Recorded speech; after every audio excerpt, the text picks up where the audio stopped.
하나님 말씀 열왕기하 12장 1절부터 21절까지 말씀입니다. 어제 내용을 여러분들이 계속 묵상하고 계신 것 대로 어제 보신 것처럼 아달랴는 그 아들 아하시야 왕이 예후에게 살해를 당하자 그의 어머니 아달랴가 자신이 왕위에 오르려고 합니다. 그래서 자기가 왕위에 오르기 위해서 모든 형제들과 손주들을 다 죽입니다. 그리고 자기가 그 어머니 이세벨처럼 이 남유다를 우상의 나라로 만들기 위해서 자신이 왕위에 오르죠. 그때 대제사장 여호야다가 이 아달랴의 끔찍한 살해 위협에서 아하시야의 아들 요아스를 숨깁니다. 무려 6년 동안, 갓난아기 때서부터 6년 동안 숨어서 이 아하시야의 아들 요아스를 보호해 줍니다. 그리고 7년 동안 기다렸다가 여호야다는 아달랴를 몰아내고 7살밖에 안 된 요아스를 남유다의 새로운 왕위에 오르게 합니다.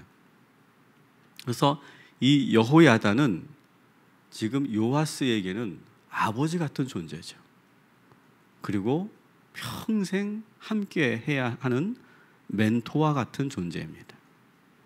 그래서 여호야다는 왕이 된 이 요아스가 왕으로 나라를 잘 통치할 수 있도록 잘 이끌어줍니다. 우리 한번 2절을 같이 한번 읽겠습니다. 요아스는 제사장 여호야다가 그를 교훈하는 모든 날 동안에는 여호와 보시기에 정직히 행하였으되, 이렇게 평가하고 있습니다. 그러니까 여호야다가 나이가 어리니까 잘 이끌어주는 거예요. 왕이셔, 이럴 때는 이렇게 하시는 게 좋습니다. 이렇게 하십시오. 제 생각은 이렇게 하는 것이 더 합당할 것 같습니다. 이렇게 잘 가이드를 해주는 거예요. 그런데 하나의 그 남유다의 현재 문제가 있어요. 아달랴가 죽었지만 이 남유다에도 바알의 신당들이 여전히 남아 있었어요. 그래서 이 백성들이 바알에게 가서 제사하는 모습을 보고 이 어린 요아스가 그런 생각을 합니다. 저 바알 신당들을 다 제거하고 하나님의 성전을 다시 대대적으로 손을 봐야 되겠다, 그런 결심을 하게 돼요. 지금 요아스가 살고 있는 시대의 이 성전은 솔로몬이 지은 성전이죠. 근데 솔로몬이 지은 성전이 150년 동안 한 번도 제대로 리모델링이 되거나 손보지를 않았던 거예요. 그러니까 새롭게 세워진 바알 신전들은 화려하고 깨끗한데 정작 하나님의 성전은 150년 동안 손을 보지 않았으니까 얼마나 많은 문제가 있었겠어요. 여러분, 우리가 아파트도 10년, 20년 살면 어떻습니까? 한 20년만 살면 아주 그 아파트가 오래된 그런 낡은 아파트처럼 보이지 않습니까? 근데 150년 동안 이 건축물이 방치되었다. 아마 여러분이 상상할 수 있는 그런 지경이었을 거예요. 그래서 이 요아스는 이제 어느 정도 스스로 나라를 다스릴 수 있는 나이가 된 어느 시점에 그 어린 마음에 자신의 가장 먼저 하고 싶은 수건 사업으로서 이 대대적인 성전 리모델링 공사를 시행할 것을 명령합니다. 우리 3절부터 5절까지 같이 읽어보겠습니다. 다만 산당들을 제거하지 아니하였으므로 백성이 여전히 산당에서 제사하며 분향하였더라. 요아스가 제사장들에게 이르되 여호와의 성전에 거룩하게 하여 드리는 모든 은 곧 사람이 통용하는 은이나 각 사람의 몸값으로 드리는 은이나 자원하여 여호와의 성전에 드리는 모든 은을 제사장들이 각각 아는 자에게서 받아들여 성전의 어느 곳이든지 파손된 것을 보거든 그것으로 수리하라 하였으나. 아멘. 그래서 이 모든 성전 재건에 대한 이 모든 프로젝트를 제사장들에게 맡깁니다. 왜? 제사장들이 이 성전을 사용하고 있고 여기서 제사를 드리고 있기 때문에 제사장들이 이 성전 재건을 하는 것이 가장 적절하다 이렇게 생각하고 모든 교회로 들어오는 성도로 들어오는 모든 재정을 잘 활용해서 성전 재건을 반드시 시작해라 이렇게 명령을 내립니다. 어릴 적에는 여호야다의 조언에 따라서 국정을 운영했는데 이 성전 재건 이 정책은 요아스 스스로 왕으로서 처음 지시한 그런 정책이에요. 그러니까 이제는 나이가 어렸었는데 이제 성장하면서 멘토였던 여호야다로부터 독립할 시기가 된 거예요.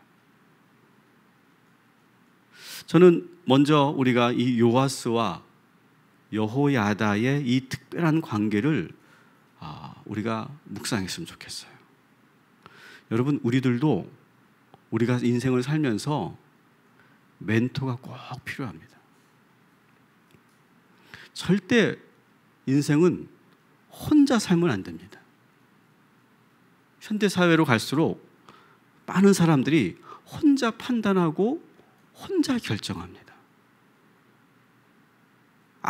그러나 내 생각이 다 맞는 것 같고 이미 내가 다 결정했다고 해도 마지막에 내 인생의 멘토가 진심 어린 조언을 한다면 그것을 귀담아 들을 수 있어야 돼요. 그리고 그것을 듣고 자신이 지금까지 생각한 것도 내려놓을 수 있을 만큼 그런 특별한 관계, 그런 인생의 멘토가 이 여호야다처럼 있어야 합니다. 여러분들에게 그런 멘토가 있으십니까? 근데 여러분, 우리가 멘토를 우리가 만날 때 이런 착각을 하지 않았으면 좋겠어요. 멘토는 완벽한 사람이 아니에요. 모든 걸 다 잘하는 사람이 아니에요. 멘토는 첫 번째는 어떤 사람이냐? 정말 나를 사랑해 주는 사람. 그리고 내가 나의 진심을 말할 수 있을 만큼 신뢰할 수 있는 그런 존경의 대상이 멘토가 되는 거죠. 그리고 거기에다가 나보다 더 신앙과 인생의 경험이 더 풍성한 그런 사람이라면 우리는 그런 분들을 멘토로 우리가 만날 수 있는 것이죠. 저는 오늘 이 말씀을 묵상하면서 요아스에게 여호야다가 없었다면 어땠을까? 저는 오늘 여러분들에게 이런 축복을 합니다. 여러분들이로 그렇게 신앙의 인생에 좋은 멘토가 있게 되기를 주님의 이름으로 축원합니다. 그런 기도를 꼭 하십시오. 그런데 또 한 가지, 그런데 그 멘토에게 매여 있으면 안 돼요. 요아스는 지금 왕으로서 스스로 뜻을 세우려고 노력하죠.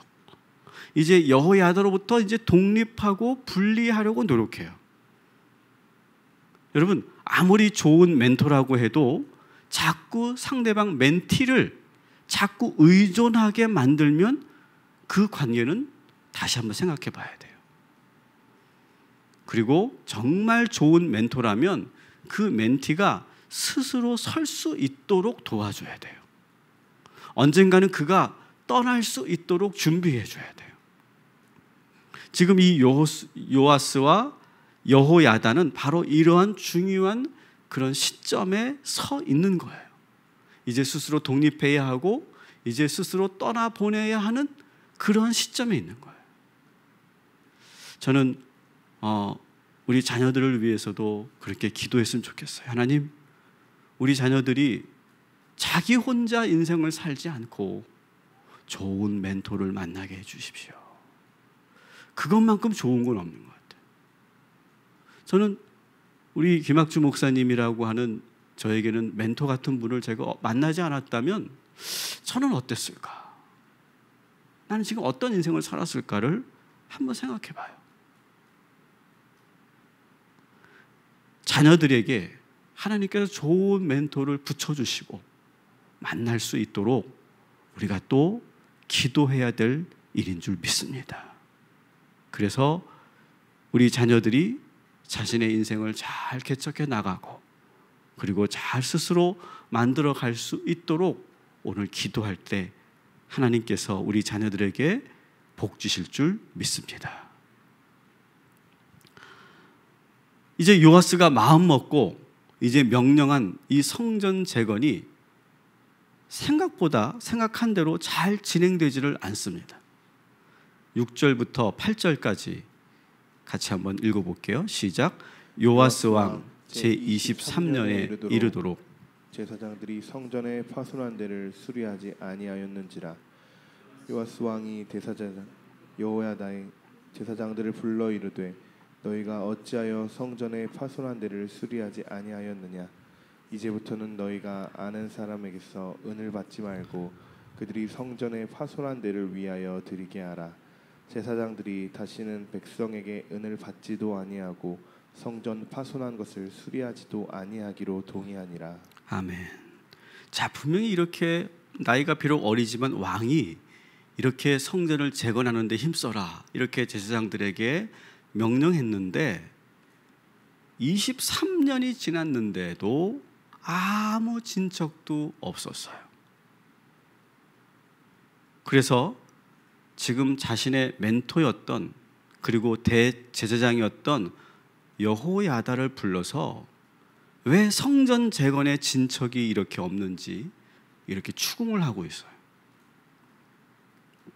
여기서 지금 두 사람 간에 약간의 어떤 긴장감이 느껴지죠?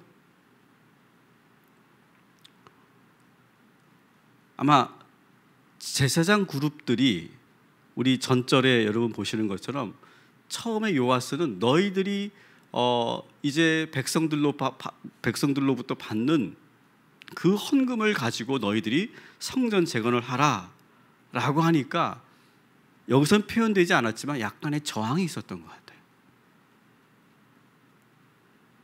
지금 이렇게 성도들이 백성들이 헌금하는 것으로 이 성전을 운영하고 또 여러 가지 재정으로 지출되는 것이 많은데 그걸 어떻게 성전 재건을 하라는 건가? 이렇게 약간의 저항이 있었던 것 같아요. 그리고 어쩌면 이 여호야다가 그런 것도 느꼈을 거예요. 지금까지는 다 요아스가 자신의 말을 듣고 모든 것을 다 그대로 했는데 이 부분만큼은 이 요아스 스스로가 먼저 지시하고 명령한 것이기 때문에 적극적으로 이 여호야다가 거기에 동참하지 않는 그런 모습이 여기에서 보이고 있어요. 그러나 좀 긍정적으로 볼 수도 있어요. 긍정적으로 본다면 이 멘토였던 여호야다는 이제 더 이상 왕이 자신에게 의존해서 자기 뜻을 세우기보다는 이제부터는 자기가 모든 것을 다 알아서 진두지휘하면서 그 모든 것을 이끌고 가는 진정한 이 나라의 군왕이 되기를 바랬던 것으로 보여요. 그래서 요아스는 이제 더 이상 대제사장과 제사장들에게 이 일을 맡기지 않고 자기만의 방법과 자기가 세운 사람들과 조직을 통해서 성전 재건을 스스로 시작하는 거예요. 그러면서 몇 가지 원칙을 세우죠. 제사장들은 백성들이 목적 헌금으로 낸 이 건축 헌금으로 낸 이 헌금을 절대로 손대지 않도록 하는 거예요. 이게 첫 번째 원칙이에요. 그리고 이제 어느 정도 모아졌을 때 왕이 세운 서기와 대제사장이 보고 있는 그 자리에서 그 모여진 헌금을 계산을 해요. 계산을 하고 이것을 어떻게 하냐면 성전 건축의 총책임자, 오늘 우리로 본다면 성전 건축위원장 정도 되겠죠? 그 총책임자가 그 재정을 받아서 독립적으로 인부들을 불러 모아서 일을 시켜요. 그리고 그 임금을 이 건축위원장이 직접 주는 그런 시스템으로 바꿔버려요. 그래서 이 건축 헌금에 관련돼서는 왕도 제사장도 거기에 관여하지 못하도록, 모든 성전 재건은 이 성전 건축위원장이 정권을 가지고 일을 할 수 있도록 완전히 시스템을 바꿔버려요. 자꾸 여러분 생각해 보세요. 왕이, 제사장들이 자꾸 와가지고 현장에 와가지고 막 이래라 저래라 막 개입하면 성전이 아마 이상한 모양으로 바뀔 거예요.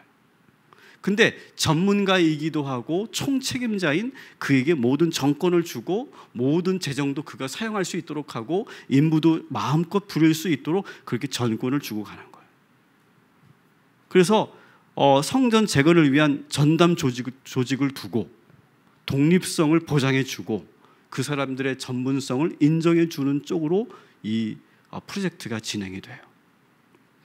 그러면서 건축 명목으로 드린 헌금은 절대로 다른 용도로 사용하지 않도록 하죠.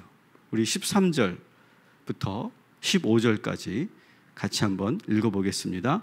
여호와의 성전에 드린 그 은으로 그 성전의 은 대접이나 불집게나 주발이나 나팔이나 아무 금 그릇이나 은 그릇도 만들지 아니하고 그 은을 일하는 자에게 주어 그것으로 여호와의 성전을 수리하게 하였으며 또 그 은을 받아 일꾼에게 주는 사람들과 회개하지 아니하였으니 이는 그들이 성실히 일을 하였음이라. 아멘. 그래서 성전 건축 헌금으로 들어온 것으로는 성전에 필요한 성물조차도 사거나 만들지 않는다. 오직 성전 재건을 위해서만 이 건축 헌금을 사용하도록 철저하게 관리했어요. 여러분, 중세교회가 타락한 결정적인 원인이 뭡니까? 중세교회가 타락한 결정적인 원인은 성 베드로 성당을 건축할 때였어요. 워낙 엄청난 공사였고 막대한 재정이 들어가는 공사였어요. 근데 이 재정을 충당하기 위해서 교황이 뭘 합니까? 면죄부를 만들어 팔게 해요. 그것도 상당히 문제죠, 신학적으로. 근데 더 큰 문제가 있어요. 면죄부를 만들어 파니까 엄청난 헌금이 들어옵니다. 천문학적인 헌금이 들어오는데 그것을 가지고 건축에만 사용하지 않고 어떻게 합니까? 그 모든 재정이 교황들에게 다 가는 거예요. 그러면서 교회가 타락하고 무너지게 된 거죠. 요하스는 이 모든 것들을 비록 어렸지만 알고 있었기 때문에 성전 건축의 재정이 아무리 부족해도 성전으로 들어온 헌금과 그리고 건축을 위해서 들어온 헌금을 철저하게 분리해요. 16절을 같이 읽어볼게요. 속건제의 은과 속죄제의 은은 여호와의 성전에 드리지 아니하고 제사장에게 돌렸더라. 네. 그래서 제사를 드릴 때, 백성들이 드릴 때 바쳐진 이 헌금은 성전 재건에 쓰지 않아요. 이런 식으로 요아스의 성전 재건 프로젝트는 이제 한 나라의 군왕으로서 이 모든 것을 잘 할 수 있는 그런 능력이 있는 왕이라는 것을 검증받는 그런 계기가 돼요. 비록 요아스가 나이가 어리지만 여러분, 일하는 이 모습을 잘 보십시오. 얼마나 철저하게 원칙적으로 이 일을 잘 해나가고 있습니까? 아마 어릴 때부터 여호야다가 잘 가르쳤기 때문에 이렇게 요아스가 스스로 할 수 있었던 것 같아요. 저는 오늘 이 말씀을 또 묵상하면서 두 번째로 여러분에게 축복합니다. 오늘 여러분에게 맡겨진 일들을 이 요아스처럼 지혜롭고 합리적으로 잘 감당해 나가시기를 주님의 이름으로 축원합니다. 여러분, 그리스도인은 주먹구구식으로 아무렇게나 대충 일하는 사람들이 돼서는 안 돼요. 여러분, 오늘 아침에도 일하기 시작하기 전에 반드시 기도하시기 바랍니다. 하나님, 오늘도 저에게 지혜를 주셔서 맡겨진 일들을 잘 감당하게 하시고 더 철저하게 하시고 그리고 합리적이게 하시고 공의롭게 하시고 모범적으로 일하게 하여 주옵소서. 여러분 그렇게 기도하시기 바랍니다.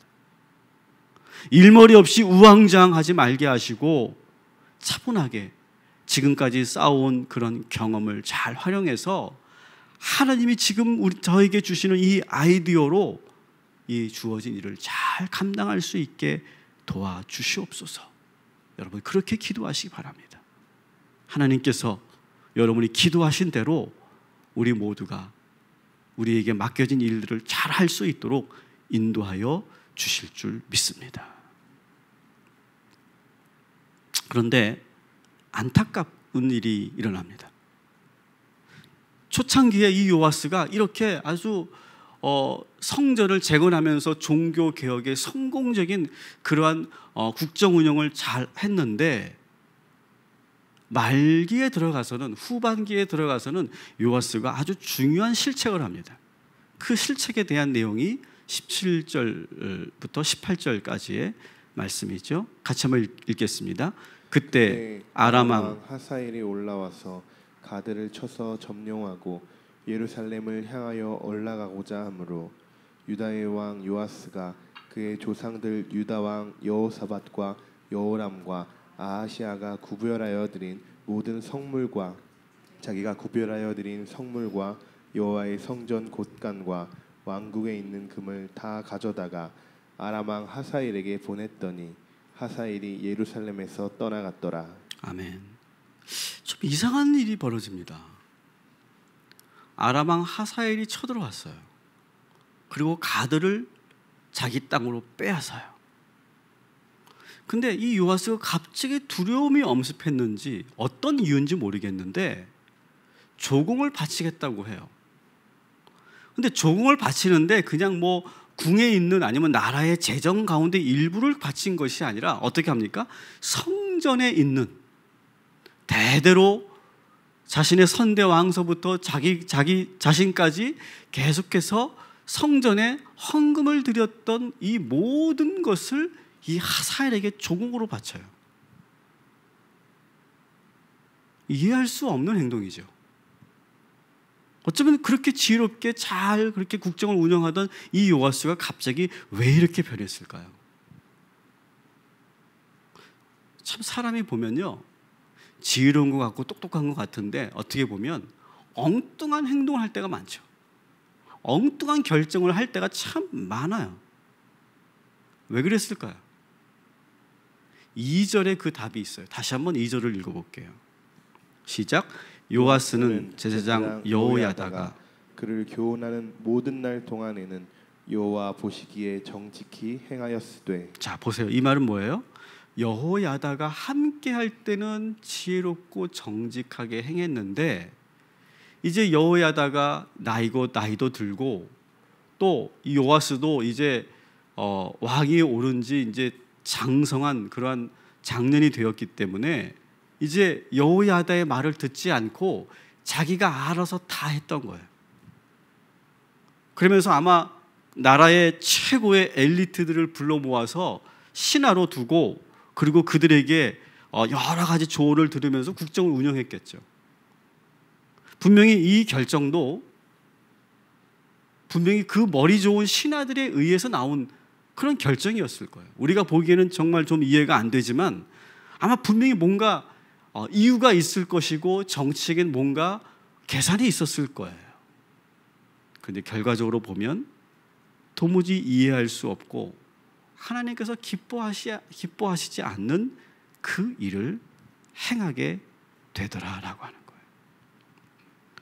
여러분, 우리가 인생을 살면서 우리가 인생을 잘 판단하고 결정하시되 끝까지 우리 인생이 잘 판단하고 결정하게 되기를 주님의 이름으로 축원합니다. 우리가 젊은 날에 뭐 30대, 40대까지, 50대까지 잘 인생을 살아왔는데 60이 되고 70이 되고 80이 됐을 때 우리가 잘못 판단하고 결정하면 불행해지는 거예요. 여러분 기도하십시오. 하나님, 지금도 우리가 판단을 잘 해야 되겠지만 앞으로 우리가 20년, 30년 후에도 하나님의 뜻 안에서 잘 결정하고 판단할 수 있도록 인도하여 주옵소서. 그렇게 여러분 꼭 기도하시기 바랍니다. 요아스가 말년에 이 말도 안 되는 이런 실책 하나로 구테타가 일어나요. 20절 21절 같이 읽겠습니다. 요아스의 신복들이 일어나 반역하여 실라로 내려가는 길가에 밀로 궁하여 그를 죽였고 그를 쳐서 죽인 신복은 시므아스의 아들 요사갈과 소멜의 아들 여호사밧더라였더라. 그는 다윗성에 그의 조상들과 함께 장사되고 그의 아들 아마샤가 그를 대신하여 왕이 되니라. 아멘. 여러분 끝까지 잘합시다.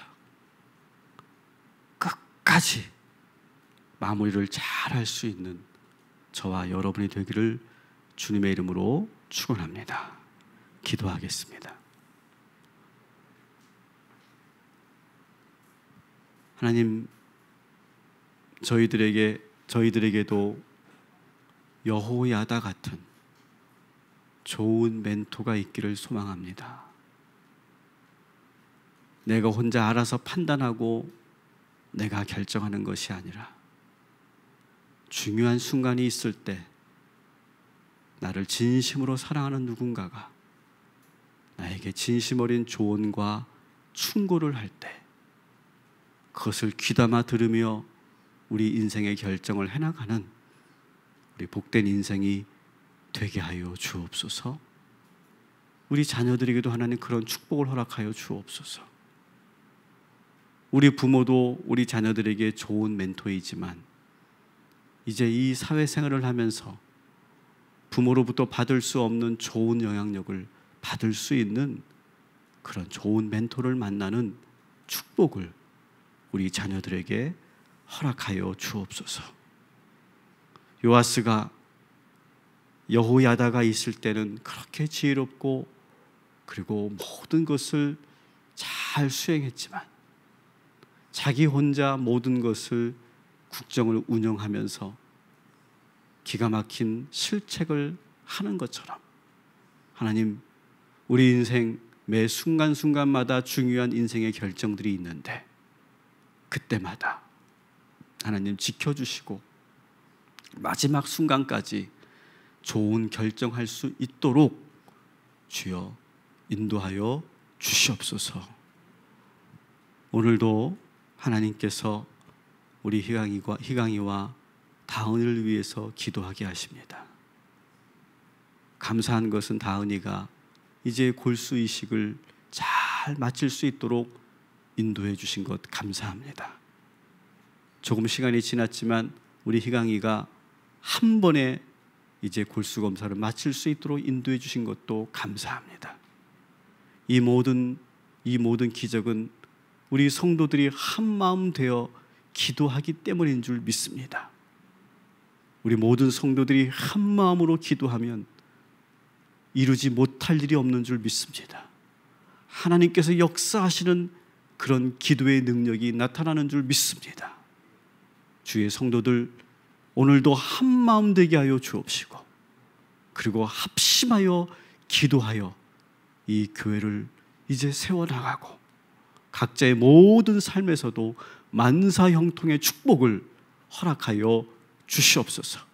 8월 15일에 있을 이제 전교인 수련회 위에 주님 함께하여 주옵시고 놀라운 성령의 역사가 있게 하여 주옵시고 사랑이 넘치는 교제가 있는 귀한 일정들 되게 하여 주시옵소서.